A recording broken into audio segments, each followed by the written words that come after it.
G'day, here's a piece of Boulder Opal from central Queensland. The rules in millimetres.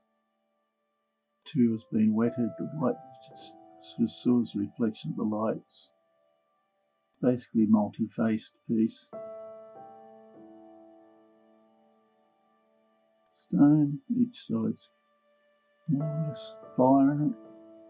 This side and the opposite sides, the better. Two sides and this side's pencil potch. This one's third on the list as far as quality goes. This one's a little bit concave.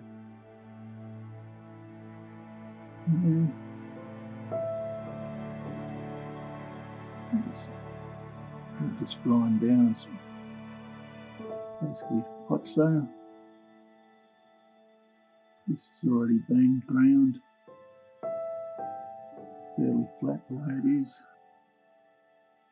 What you need to do is grind off the faces. Sorry, not grind off. Saw the stone up.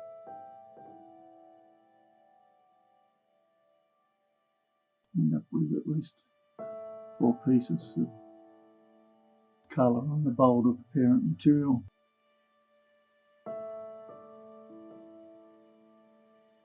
Anyway, hope you've enjoyed looking. Cheers.